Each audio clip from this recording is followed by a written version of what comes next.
Alrededor de 7.000 personas resultaron afectadas por el ciclón tropical Julia en días pasados. Según cifras proporcionadas por la UNICEF, más del 50% de esta cifra corresponde a niños, niñas y adolescentes que no solo perdieron sus viviendas, sino también la oportunidad de asistir a su escuela. Estas situaciones adversas, como las lluvias que se presentaron en los últimos días, producto de ciclones tropicales, dejan en una grave situación de vulnerabilidad a los niños, niñas y adolescentes.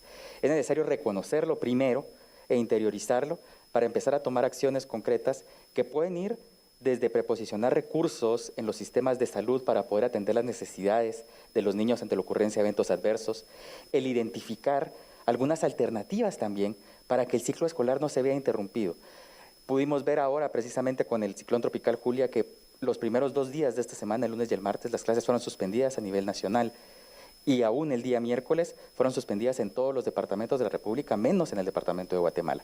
Entonces es sumamente importante que también en este tema se identifiquen algunas alternativas, porque los niños tienen derecho de tener continuidad en su ciclo educativo y en su proceso de desarrollo integral. En temas de protección a la niñez, en albergues, es sumamente importante que se identifique las necesidades de los niños en cada uno de estos espacios. Actualmente hay más de 7.300 personas albergadas, según los datos oficiales de Conred, y es importante que de estas 7.300 personas albergadas, alrededor de 4.000 son niñas, niños y adolescentes. Y estos niños, niñas y adolescentes tienen necesidades especiales. Según el último conteo realizado por las autoridades, 153 escuelas sufrieron daños en su estructura. Se trabaja para realizar las reparaciones correspondientes y que los niños, niñas y adolescentes puedan culminar sus estudios con éxito. Se trabaja también en la reinstalación de las familias en sus viviendas. Bueno, y es que sabemos que hay muchas vulneraciones que se tienen también al momento de una emergencia.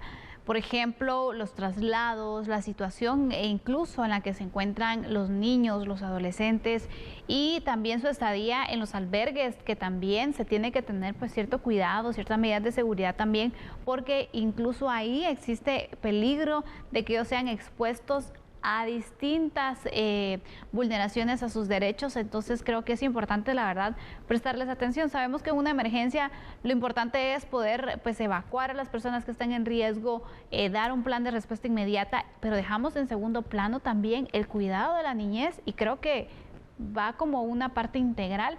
Si se tuviera un plan también integral de respuesta ante este tipo de emergencias, pero claramente es muy reactivo y bueno, con lo que tengamos, no hay tiempo de planificar nada, a pesar de que sabemos que nuestro país es altamente vulnerable a los desastres naturales.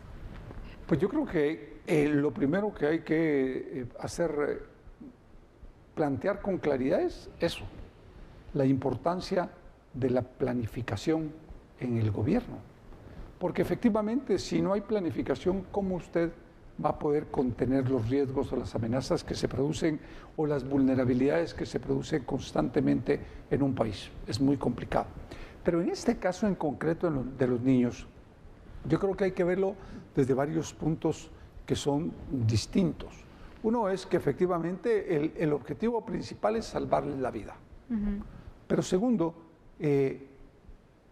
procurarles la alimentación y el agua suficiente para que efectivamente no entren en problemas físicos, porque el agua contaminada o los alimentos contaminados producen graves enfermedades, y por eso es que es tan importante que cuando las personas lleguen a los albergues, en términos generales, pero especialmente si son niños, puedan tener cuidados mucho más puntuales, porque un niño que adquiere una enfermedad en un lugar de estos puede fácilmente morir si no es tratado de manera inmediata. Por lo tanto, el agua y los alimentos deben de ser tratados y descontaminados, Sandy. Sí, este es uno de los factores que también es necesario poder considerar, pero de verdad yo no sé si está dentro de los planes o existe un plan de hecho al momento de poder atender las emergencias, porque claramente pues, pensaríamos que no hay. Y aparte de eso, también sería indispensable que las organizaciones que velan por los derechos de la niñez y adolescencia, cuando existen estas emergencias, también se puedan activar. Es decir, en que puedan decir, bueno, nosotros apoyamos en darle este cuidado o dar el enfoque de protección de derechos humanos a las personas que son vulnerables. Incluso, por ejemplo, estamos hablando aquí de la niñez y de la adolescencia, pero también pensemos, por ejemplo, en las mujeres, que es otro grupo vulnerable, en las personas de la tercera edad, que también es otro grupo vulnerable. Entonces, creo que esa parte es la que hace falta en cuanto a la respuesta que se tenga ante estas emergencias que son provocadas por las lluvias, bueno, por distintos factores también, pero en la temporada de lluvias es cuando más se da.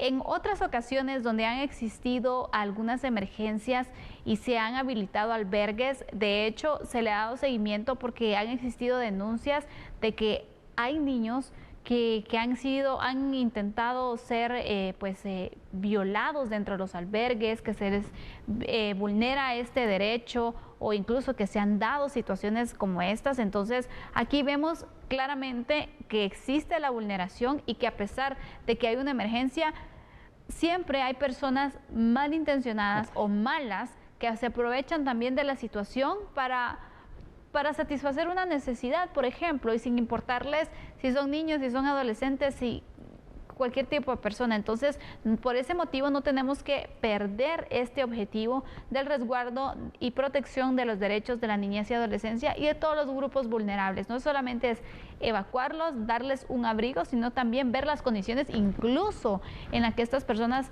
se encuentran. Claro, yo estoy de acuerdo con usted, pero esta función es una función que compete a la Policía Nacional y al Ejército, porque en estos casos ellos juegan un papel determinante. Y creo que lo han hecho, lo han venido haciendo.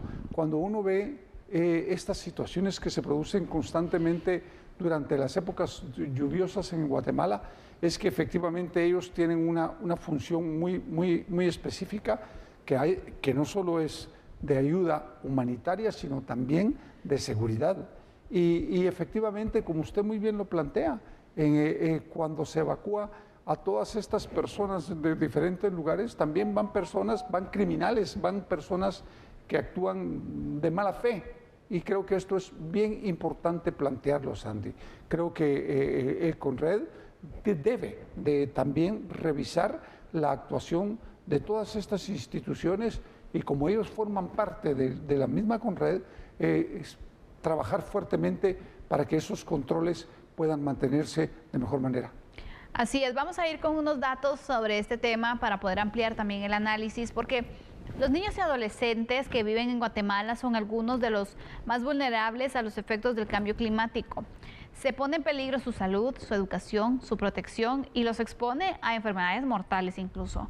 Es necesario adaptar los servicios más importantes como los sistemas de agua, saneamiento e higiene y también los servicios de salud y de educación. Continuando con la información, si no se toman las medidas necesarias para reducir las emisiones de gases de efecto invernadero cuanto antes, los niños seguirán sufriendo también más que nadie. En comparación con los adultos, los niños necesitan más alimentos y agua por cada unidad de peso corporal, tienen menos capacidad para sobrevivir a los fenómenos meteorológicos extremos, además son más susceptibles a las sustancias químicas tóxicas, los cambios de temperatura y las enfermedades, entre otros factores. Por eso también es importante hacer hincapié. UNICEF pues hace la recomendación también y plantea su preocupación porque pues no se le está dando esa prioridad también a la niñez y a la adolescencia en estas emergencias que se van teniendo y en el análisis que se hace también del tratamiento de las emergencias que se van registrando. ¿Cuál es su conclusión, licenciado? Que hay que proteger a la población en términos generales, pero hacer énfasis en los niños, porque al final son los más vulnerables, Andy. Ellos, una enfermedad puede llevárselos muy rápidamente si no es controlada. Y creo que en esa línea, cuando se hacen estas evacuaciones forzadas, porque son forzadas, hay que tener la capacidad de reacción también médica, para que efectivamente estos centros o albergues sean considerados en el sistema de salud del país. Así es, bueno, vamos cerrando entonces este análisis con la información que hemos compartido, la recomendación de UNICEF, la preocupación y también el panorama ante las emergencias y la atención a la niñez y adolescencia de nuestro país. Vamos a hacer una pausa en este momento, regresando hablaremos sobre migración.